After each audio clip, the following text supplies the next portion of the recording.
Hello guys, आज का lecture होने वाला है धमाकेदार और हम इस लेक्चर को पढ़ेंगे आसानी के साथ।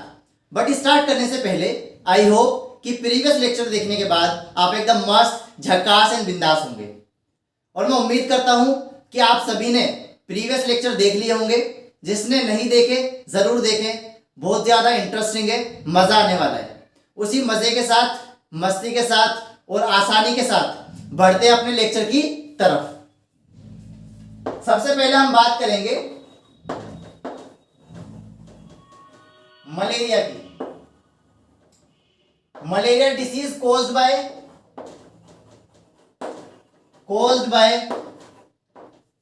प्लाज्मोडियम।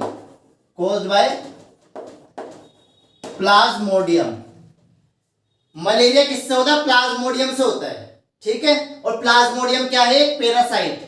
पैरासाइट का मतलब होता है जो दूसरे पे डिपेंडेंट होता है जिंदा रहने के लिए, जो दूसरे पे डिपेंड होता है फूड के लिए, जिंदा रहने के लिए, उसे बोलते हैं पैरासाइट। तो प्लाज्मोडियम क्या है? एक पैरासाइट है। इसकी इन्फेक्शियस स्टेज होती है, इसकी एक स्टेज होती है जो इन्फेक्शियस होती है, इन्फेक्शन वाली स्टेज होती है, उसे बोलते हैं स्पोरोजोइट। क्या बोलते हैं? स्पोरोजोइट। इसकी infectious stage, infectious stage of Plasmodium क्या बोलते हैं? स्पोरोजोइट्स। ये क्या है? एक पैरासाइट, ठीक है, एक पैरासाइट है। समझ आ गया?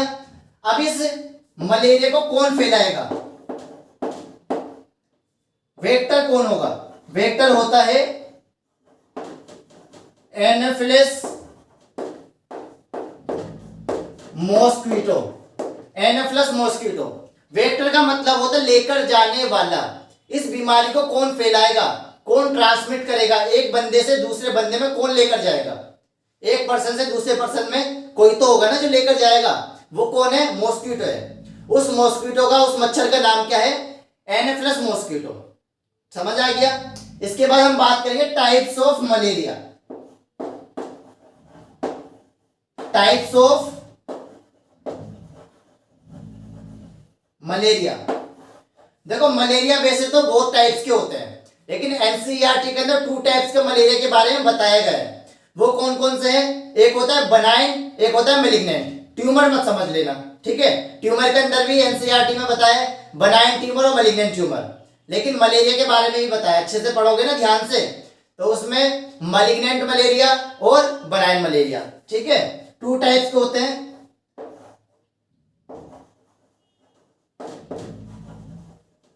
मैलिग्नेंट और बनाइन। मैलिग्नेंट के किससे होता है? पी फेल्सीपेरम, और ये होता है पी वाइवेक्स। यहां पे पी का मतलब है प्लाज्मोडियम फेल्सीपेरम, यहां पे प्लाज्मोडियम वाइवेक्स। देखो, प्लाज्मोडियम फेल्सीपेरम से क्या होगा? Malignant malaria. और प्लाज्मोडियम वाइवेक्स से क्या होगा? बनाइन मलेरिया। समझ आ गया? अब हम इसके बाद बात करेंगे साइकिल की। यह मलेरिया की साइकिल है, ठीक है। देखो, मलेरिया की साइकिल ध्यान से समझना। सबसे पहले यहां से स्टार्ट होती है। बच्चे को कंफ्यूजन होती है कि ये साइकिल स्टार्ट कहां से हो रही है। देखो, यहां से स्टार्ट होगी साइकिल। सबसे पहले एनाफिलिस मॉस्क्विटो बाइट करेगा। यहां पे देखो, हाथ पे बाइट कर लिया। हाथ पे बाइट करने के बाद क्या करेगा? जो इसकी इन्फेक्शियस स्टेज है, जिसे हम बोलते हैं स्पोरोजोइट, मैंने यहां पे लिखा है ना स्पोरोजोइट। अभी ये स्पोरोजोइट क्या है? मच्छर के अंदर है, मच्छर के अंदर स्पोरोजोइट है। अब जब वो काटेगा, यहां पे बाइट करेगा, तो बाइट करने के बाद जो स्पोरोजोइट है वो कहां चला जाएगा? ब्लड में चला जाएगा। कहां चला गया? ब्लड में चला गया। अब ब्लड से कहां जाएगा? सबसे पहले लीवर में जाएगा। किसके लीवर में? ह्यूमन के लीवर में, जिसे बाइट करा है, लीवर में चला गया। अब लीवर में जाने के बाद क्या करेगा? वहां पे असेक्सुअल रिप्रोडक्शन करेगा। क्या करेगा? Asexual reproduction. अब असेक्सुअल रिप्रोडक्शन करने के बाद लीवर की सेल को बस्ट करेगा, लीवर की सेल फटने स्टार्ट हो जाएगी, ठीक है। लीवर की सेल में ये असेक्सुअल रिप्रोडक्शन करेगा और लीवर की सेल देखो फटने स्टार्ट हो गई, यहाँ पे फट रही है ना, लीवर की सेल फटेगी। अब लीवर की सेल फटने के बाद वो स्पोरोजोइड अब कहां पे जाएगा, ब्लड के अंदर चला जाएगा। कहां जाएगा, ब्लड के अंदर जाएगा। और ब्लड में क्या है, आरबीसी, ब्लड में आरबीसी डब्ल्यूबीसी ब्लड सेल्स है। तो आरबीसी के ऊपर अटैक करेगा। आरबीसी के ऊपर अटैक करने के बाद वहां पे क्या करेगा, वहां पे असेक्सुअल रिप्रोडक्शन करेगा। वहां पे क्या करेगा, असेक्सुअल रिप्रोडक्शन करेगा आरबीसी के अंदर। जब वहां पे असेक्सुअल रिप्रोडक्शन करेगा तो आरबीसी फटने स्टार्ट हो जाएगी। आरबीसी जैसे जैसे फटने स्टार्ट होगी तो वहां से केमिकल निकलेगा। क्या निकलेगा, एक केमिकल निकलेगा। उस केमिकल को बोलते हैं हीमोजोइन। क्या बोलते हैं, हीमोजोइन। और इस केमिकल की वजह से ही हाई फीवर आता है। बार बार फीवर आना, रिपीटेडली फीवर आना किस में होता है, मलेरिया में होता है। और वो किसकी वजह से होता है, हीमोजोइन केमिकल की वजह से होता है। समझ आ गया। अब देखो आरबीसी फटने स्टार्ट हो गई। आरबीसी फटने के बाद अब क्या होगा, गेमेटोसाइट डेवलप्ड इन आरबीसी। अब आरबीसी के अंदर क्या होगा, गेमेट्स बनने स्टार्ट हो जाएंगे।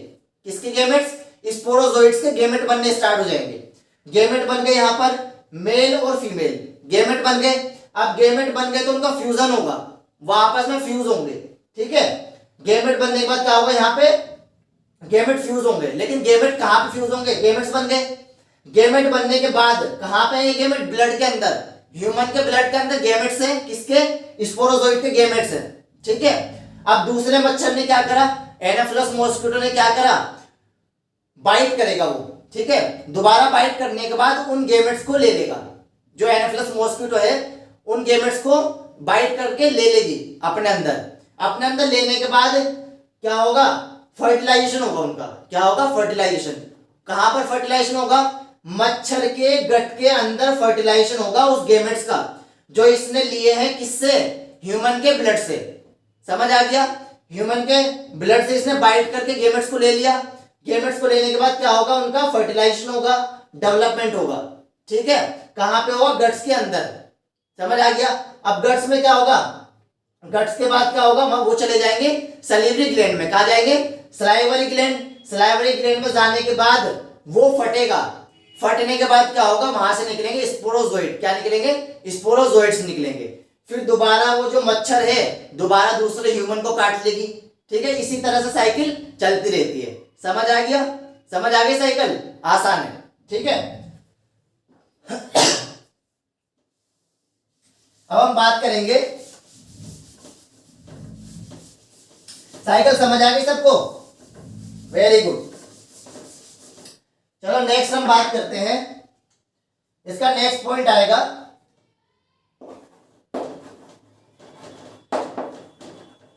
सिम्टम्स।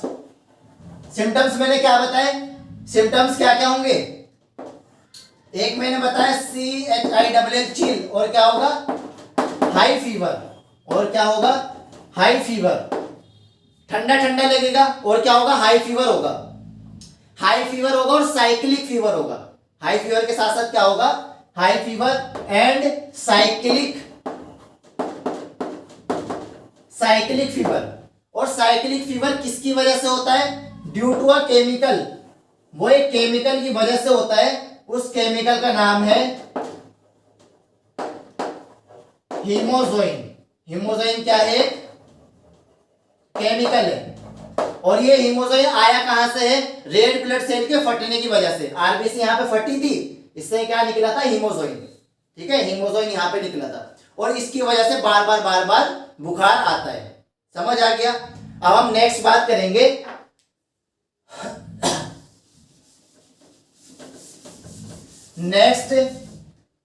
नेक्स्ट डिसीज आती है हमारी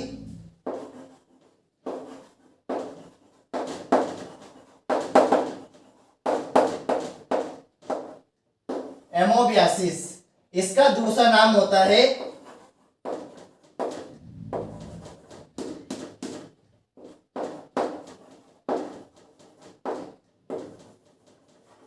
ठीक है, एमोबियासिस। दूसरी डिसीज क्या है, एमोबियासिस। इसका दूसरा नाम होता है एमोबिक डाइसेंट्री। ठीक है, एमोबिक डाइसेंट्री इसका दूसरा नाम है। अब ये होती किस वजह से, ठीक है, इसका एजेंट कौन होता है, कोज्ड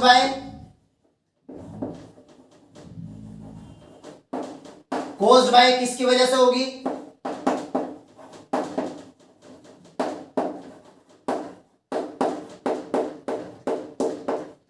हिस्टोलाइटिका किसकी वजह से होगी?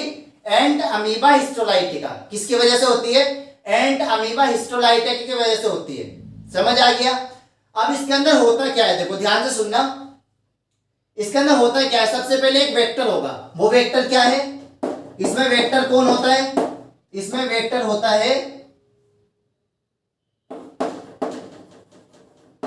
House fly. इसमें वेक्टर होगा हाउस फ्लाई। इसे ध्यान से समझना, ठीक है। एमोबियासिस दूसरा नाम है एमोबिक डिसेंट्री, ठीक है। किसकी वजह से होगा? एंटीमीबा हिस्टोलाइटिका। और कौन फैलाएगा? इसका वेक्टर कौन होता है? हाउस फ्लाई, ठीक है। अब देखो इस केस में क्या होगा। सबसे पहले देखो एक बंदा बना दी मैंने यहां पर, ठीक है।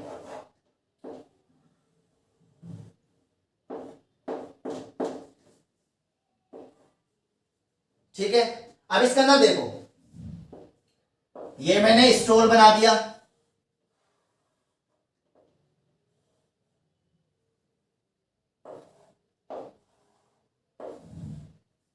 अब इसके ऊपर क्या है? ये बन रहा है खाना, इसमें क्या है? फूड, ठीक है। अब ये बंदा यहां पे जाएगा खाना लेने के लिए। दुकान में जाते हैं ना, बाहर स्टोर लगे होते हैं। स्कूल जो सरकारी स्कूल होते हैं बाहर स्टोर लगे होते हैं। वहां पे क्या होता है? कंटेमिनेटेड फूड होता है। वो क्या होता है? कंटेमिनेटेड फूड, यानी कि सड़ा गला खाना होता है, वो सड़ा गला, ठीक है। अब देखो क्या होगा। ये बंदा यहाँ पे जाएगा, एक बंदा ऑलरेडी यहाँ पे खड़ा है, ठीक है। अब ये फूड लेने के लिए जाएगा। ये गया फूड लेने के लिए। इसने क्या किया? इसे फूड दे दिया। ये रहा, इसके अंदर क्या है? ये रहा फूड। ये बंदा गया इसके पास, इसने कुछ फूड ले लिया, कुछ भी खाना ले लिया, छोले कुलचे, छोले भटूरे, कुछ भी ले लिया इसने, ठीक है। अब पता चला जो इसका बर्तन था वो पहले से गंदा था, उसी में इसने खाना बना दिया। अब क्या हो गया? ये जो फूड है वो कंटेमिनेटेड हो गया, सड़ा गला हो गया ना, सड़ा गला कंटेमिनेटेड हो गया। अब इस बंदे ने इसी खाने को क्या किया? खा लिया, इसी को कंज्यूम कर लिया इसने। और ये फूड कैसा है? कंटेमिनेटेड। कैसा है? कंटेमिनेटेड फूड है। कंटेमिनेटेड फूड को इसने खा लिया। अब खाने के बाद क्या होगा? खाने के बाद ये क्या काम करेगा? खाने के बाद फीसिस,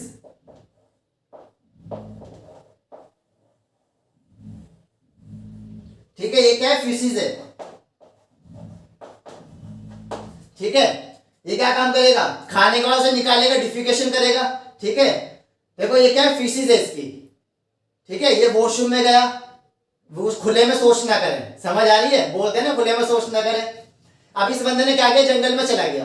जंगल में जाने के बाद इसने क्या किया? वहां पे डिफिकेशन कर दिया, ठीक है। इसकी फीसिस, अब इसकी फीसिस के ऊपर क्या करेगी? हाउस फ्लाई बैठ जाएगी। मक्खी बैठ जाती है ना, जंगलों में क्या होता था? मक्खी उसी टट्टी के ऊपर, पोटी के ऊपर बैठ जाती है, ठीक है, ठीक है। इसी पोटी के ऊपर बैठ जाएगी। ये बैठ गई देखो मक्खी, ठीक है। और ये रही हाउस फ्लाई, हाउस फ्लाई।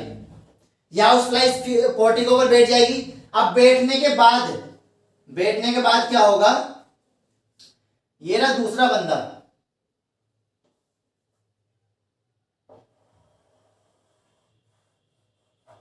ठीक है। अब देखो इसने क्या किया? गंदा खाना खा लिया। इस बंदे ने गंदा खाना खाने में इसने खुले में शौच कर दिया, ठीक है। अब इसकी पोटी के ऊपर कौन बैठ जाएगी? House fly. हाउस फ्लाई इसकी पोटी पे बैठने के बाद दोबारा कहां जाएगी? उसी वाले बंदे के पास, ठीक है। इसी के बर्तन में बैठेगी। इसी के बर्तन में बैठने के बाद जो यहाँ पे क्या था? यहाँ पे क्या था? एंटीमीबा हिस्टोलाइटिका। यहाँ पे क्या था? एंटीमीबा हिस्टोलाइटिका। मक्खी ने क्या किया? उसे चिपका लिया अपने ऊपर, या बाइट कर लिया, खा लिया। अब वो मक्खी कहाँ बैठेगी? दोबारा उसी खाने में बैठेगी। उसी खाने में बैठने के बाद वो दोबारा खाना इसी तरह से सर्कुलेट हो जाएगा। इसी तरीके से साइकिल चलती रहेगी। दूसरा बंदा आएगा खाना खाने, उसे भी हो जाएगा। तीसरा आएगा, उसे भी हो जाएगा। चौथा आएगा, उसे भी हो जाएगा। तो इसी तरीके से साइकिल चलती रहती है। इसलिए बोलते हैं कि खाना हमेशा ढका हुआ खाना चाहिए, ठीक है। और बर्तन को साफ करके रखें। जो बर्तन को खुला हुआ रख देते हैं या फिर साफ नहीं करते, ठीक है, तो उसके अंदर जो मक्खी होती है उसी में बैठ जाती है आकर। अब पता नहीं है उस मक्खी के अंदर क्या है, किस चीज का वेक्टर है। समझ आ रही है? चलो अब इसके अंदर सिम्टम्स क्या क्या होंगे?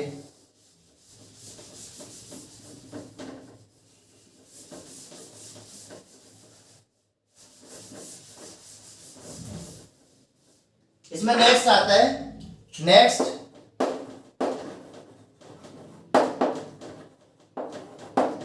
सिम्टम्स क्या होंगे इसके अंदर? सबसे पहला होगा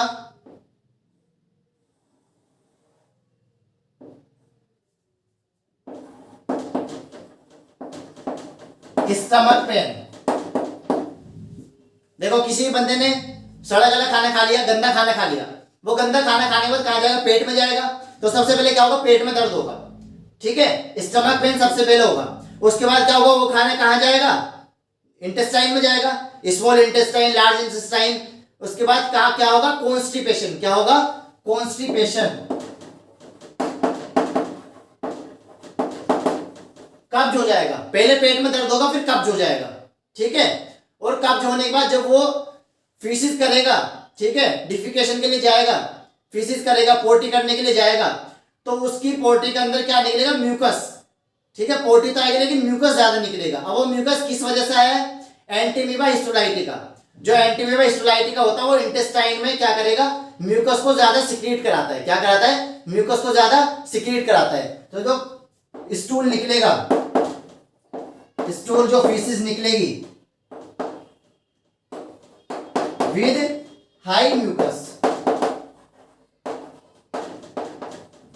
हाई म्यूकस वाली निकलेगी।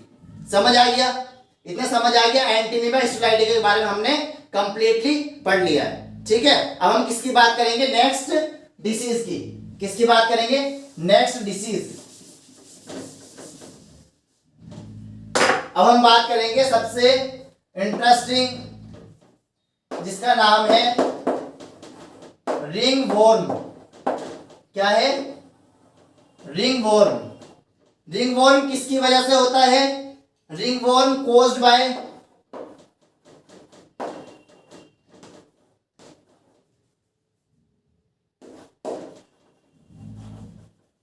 फंगस ऑफ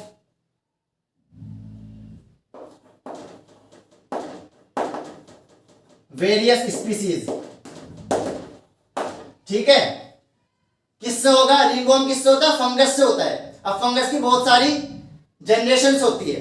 कौन कौन सी जनरेशन ऑफ फंगस कौन कौन सी होगी?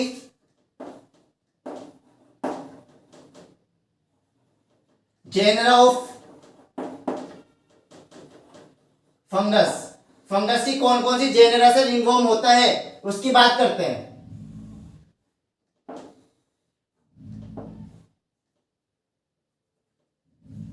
सबसे पहले माइक्रो स्पोरम, दूसरा ट्राइकोफाइटन, तीसरा एपिडर्मोफाइटन, ठीक है। ये फंगस, ये सारी की सारी क्या है? फंगस है। इस जनरेशन से बिलोंग करती है। ये सारी की सारी क्या है? फंगस है। इससे क्या होता है? रिंगवॉर्म होता है। देखो नाम कितना प्यारा है, माइक्रोस्पोरम, ट्राइकोफाइटन, एपिडर्मोफाइटन।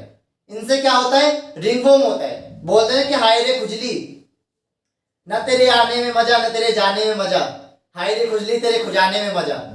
समझ आ रही है?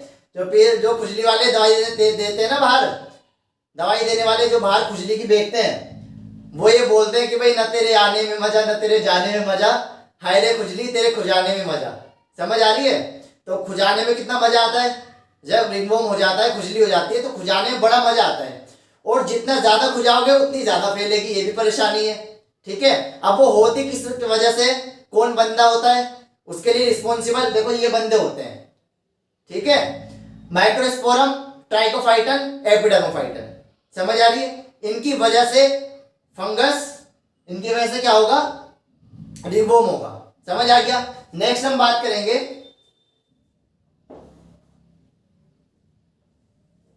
इसका वेक्टर क्या होता है। वेक्टर या फिर source of transmission. Source of transmission, vector या फिर सोर्स ऑफ ट्रांसमिशन क्या होगा? इनका वेक्टर क्या होता है? देखो भाई, इनका वेक्टर होगा, सपोज एक बंदे ने क्या किया, एक बंदे ने क्या किया, जिसे खुजली थी, एक बंदे को रिंगवॉर्म थी, उसने क्या किया? कंघे को यूज किया। सर में रिंगवॉर्म है, कंघे को यूज किया, दूसरे बंदे को दे दिया। उसने यूज किया, तीसरे को दे दिया, तो जितनों को देगा वो कंगा यूज करके उन सबको हो जाएगा रिंगवॉर्म। समझ आ रही है? इतना प्यार होता है इन सब में आपस में, ठीक है, एक से दूसरे में फटाफट ट्रांसमिट हो जाती है। तो कॉम को शेयर करने की वजह से, सपोज कॉम को शेयर कर लिया या फिर कपड़े, ठीक है, कपड़े वगैरह शेयर कर लिए, कपड़े शेयर करने की वजह से हो जाएगा, ये शेयर करने की वजह से हो रहा है, ठीक है। तो इसीलिए जिस बंदे को रिंगवॉर्म है उसका कंगा, कपड़ा या कोई भी ऐसी चीज यूज ना करें, ठीक है, कोई भी उसका ऐसी चीज इस्तेमाल ना करें। समझ आ गई? चलो अब आगे बात करते हैं।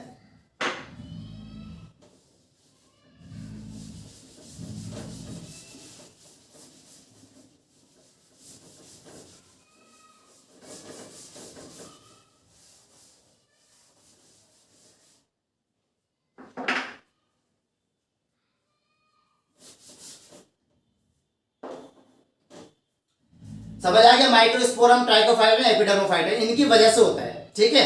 फैलाता कौन है?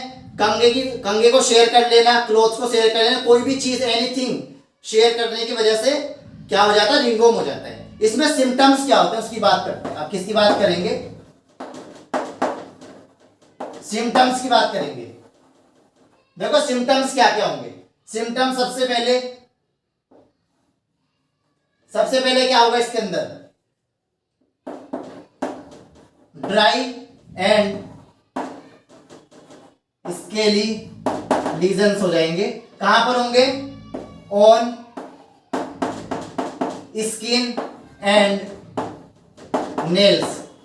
देखो क्या होता है, जिसे खुजली हुई है, जिसे रिंगवॉर्म हुआ है ना, दाद, ठीक है, जिसे दाद हुआ है उसने देखा होगा जनरली जो वहां की स्किन होती है वो ड्राई हो जाती है, सूख जाती है, ठीक है, और जो नाखून होते हैं वो भी केस हो जाता है, ड्राई हो जाते हैं। समझ आ रही है? नाखून पे, स्किन पर ड्राइनेस आ जाती है। अब दूसरा हम क्या बोलते हैं, ये जो इसके अंदर जनरली क्या होता है, स्प्रेड केस होती है, ठीक है। सिम्टम्स तो मैंने बता दिए, ड्राई स्केली लीजन्स होता है और ईचिंग होती है। क्या होगा? दूसरे क्या है सिम्टम्स इसके अंदर? इसमें क्या होगा?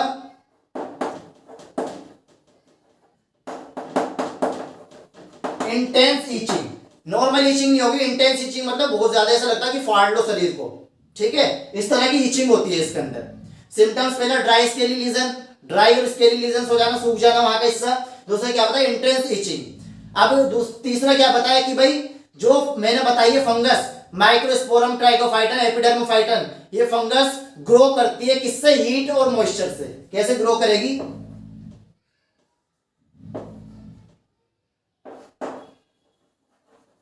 फंगस ग्रो ऑन हीट और दूसरा मॉइस्चर। समझ आ गया? अगर उस फंगस को जितनी ज्यादा हीट मिलेगी, मॉइस्चर मिलेगा, उतने ही ज्यादा वो फैलती है। गर्मियों में हो जाती है ना, हालत खराब कर देती है, कसम से। गर्मी में हो गई तो हालत खराब, मुझे हुई है ना, पता है। समझ आ रही है? मोस्टली हो जाती है बंदों को, ठीक है। तो आज के लिए इतना सफिशिएंट है। आई होप कि आप सभी को मजा आया होगा, आसान लगा होगा टॉपिक, ठीक है। मिलते हैं अपने नेक्स्ट लेक्चर में। All the best and God bless you.